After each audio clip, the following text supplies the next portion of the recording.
Hello viewers, मेरा नाम है नितिन। आप देख रहे हैं नूडल स्टैक। इस वीडियो में हम डिस्कस करेंगे नोड.जेएस प्रोग्रामिंग लैंग्वेज के बारे में और डिस्कस करेंगे कि इसके अंदर ऐसे एग्जैक्टली क्या फीचर्स है जो इसे बनाते हैं एक बेहतर प्रोग्रामिंग लैंग्वेज दूसरी प्रोग्रामिंग लैंग्वेज के कंपैरिजन में। So let's begin.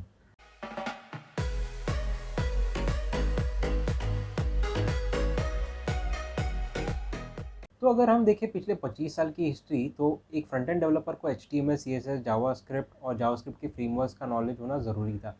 बट अगर यही फ्रंट एंड डेवलपर अगर बैकएंड प्रोग्रामिंग वगैरह करना चाहता था तो उसे जावा या पाइथन या फिर डॉटनेट जैसे कोई फ्रेमवर्क्स यूज़ करना ज़रूरी था। तो अब आप खुद ही अंदाज़ा लगा सकते हो कि अगर एक डेवलपर के लिए कितना बड़ा चैलेंज था कि उसे इतनी सारी प्रोग्रामिंग लैंग्वेजेस सीखना ज़रूरी था। और यही एक बड़ी प्रॉब्लम है जो सॉल्व हुई नोड.जेएस के आने से। तो फ्रंट एंड डेवलपर के लिए जावास्क्रिप्ट एक प्राइमरी लैंग्वेज है, बट अगर यही जावास्क्रिप्ट लैंग्वेज अगर बैकएंड साइड में भी यूज में आ गई तो एक front end developer backend side में प्रोग्रामिंग कर सकता है। और इसी प्रॉब्लम को सॉल्व किया नोड.जेएस ने आकर। तो नोड.जेएस ने इस प्रॉब्लम को सॉल्व कैसे किया? क्रोम ब्राउजर के अंदर एक V8 इंजन है, तो इस V8 इंजन को लेके आ गए सर्वर साइड के ऊपर। अभी सर्वर साइड पे लाने का फायदा ये हुआ कि सर्वर साइड में हम अभी जावास्क्रिप्ट का कोड लिख पा रहे हैं। तो नोड.जेएस ने दो प्राइमरी लैंग्वेजेस सीखने का प्रॉब्लम तो सॉल्व कर दिया। अभी इसके अलावा और क्या प्रॉब्लम सॉल्व किया नोड.जेएस ने, इसके बारे में जान लेते हैं। तो नोड.जेएस जो है ये एक ऐसी प्रोग्रामिंग लैंग्वेज है जो सिंगल थ्रेडेड है, एसिंक्रोनस है। इसके अंदर इवेंट लूप नाम की चीज है जो इसे पॉपुलर बनाती है। अब ये कैसे पॉपुलर बनाती है? तो आप सोच रहे होंगे कि नोड.जेएस जो है सिंगल थ्रेडेड है, इसका मतलब वो एक ही थ्रेड यूज करता है तो वो इतना एफिशिएंट नहीं है। ओके, बट ऐसा बिल्कुल भी नहीं है दोस्तों।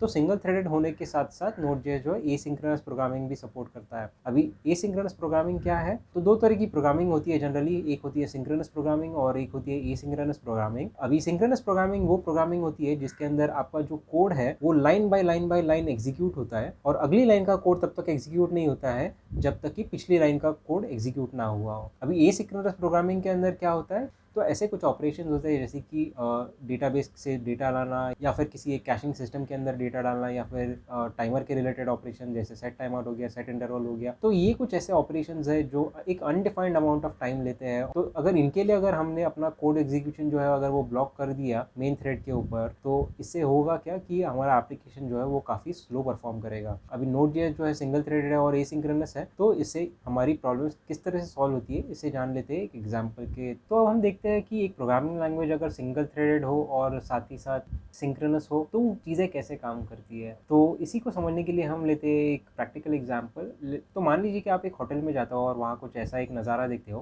कि एक वेटर है और सामने 3 टेबल्स है और तीनों टेबल्स के ऊपर एक एक कस्टमर बैठा हुआ है। तो अभी वेटर क्या करता है? वेटर जाता है पहले कस्टमर के पास, उसे ऑर्डर लेता है और आता है शेफ़ के पास और शेफ़ को ऑर्डर देता है। और जब तक शेफ़ उस ऑर्डर को बना नहीं लेता तब तक वो वहीं वेट करता है।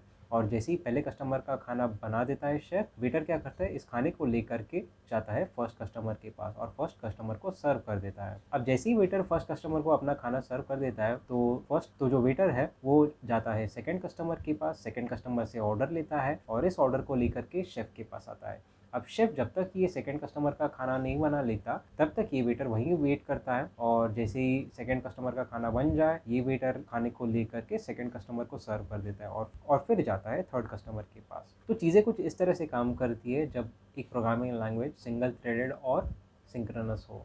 तो अभी इसी एग्जांपल को हम दूसरे एनवायरनमेंट में देखते हैं कि किस तरह से चीज़ें काम करेंगी जब चीज़ें सिंगल थ्रेडेड हो और साथ ही साथ एसिंक्रोनस हो। तो अभी इस केस में हुआ क्या कि वेटर जाएगा फर्स्ट कस्टमर के पास, उससे ऑर्डर लेगा, आएगा शेफ़ के पास में और शेफ़ को जैसे ही उसने ऑर्डर दे दिया शेफ़ अपना काम करना स्टार्ट कर देगा पहले कस्टमर के लिए। ओके, सो पहले कस्टमर का खाना वो बनाना कंटिन्यू करेगा और वेटर जो है शेफ़ के खाना बनने का इंतज़ार नहीं करेगा, वो जाएगा सेकंड कस्टमर के पास उसका दूसरा ऑर्डर लेने के लिए और सेकंड कस्टमर से ऑर्डर लेने के बाद वो शेफ़ के पास आएगा और शेफ़ को सेकंड ऑर्डर दे देगा। अगर इस पॉइंट पे अगर पहले कस्टमर का खाना अगर बन चुका हो तो वेटर उस खाने को लेकर के फर्स्ट कस्टमर को सर्व कर देगा और जैसे ही फर्स्ट कस्टमर को वो खाना सर्व कर देता है वो जाता है थर्ड कस्टमर के पास उसका ऑर्डर लेने के लिए और थर्ड कस्टमर का ऑर्डर लेने के बाद वो जब शेफ़ के पास आता है तो शेफ़ को ऑर्डर दे देता है और अगर इतने पीरियड में अगर सेकंड कस्टमर का खाना बन चुका हो तो वेटर उसे लेकर के सेकंड कस्टमर के पास जाता है और इस टाइम पे शेफ़ जो है तीसरे कस्टमर का खाना बनाना कंटिन्यू करता है। तो इस एग्जाम्पल के रूप में आपने देखा कि चीज़ें कैसे एफिशिएंटली काम करना स्टार्ट कर देती है जब आप सिंगल थ्रेड और एसिंक्रोनस प्रोग्रामिंग यूज़ करना स्टार्ट कर देते हो। तो इसी तरीके से नोड.जेएस ने जो है इस प्रॉब्लम को सॉल्व किया। तो देखा जाए तो इस एग्जाम्पल के अंदर सिंगल थ्रेड कौन था? जी हाँ, वेटर एक सिंगल थ्रेड था और इवेंट लूप का काम जो है वो शेफ़ कर रहा था। इसका मतलब इवेंट लूप एग्जैक्टली क्या करता है? तो इवेंट लूप जो है अपने पास जैसे जैसे टास्क आते हैं वो उन्हें ख़त्म करने को ट्राई करता है।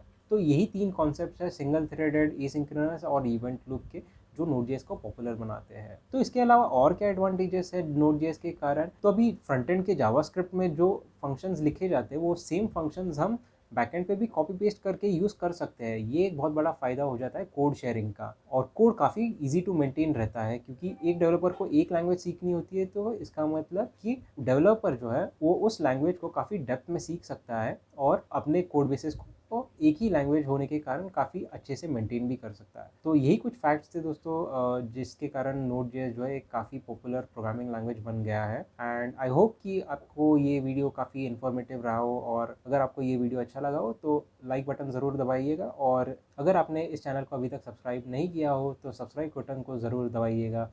Thank you.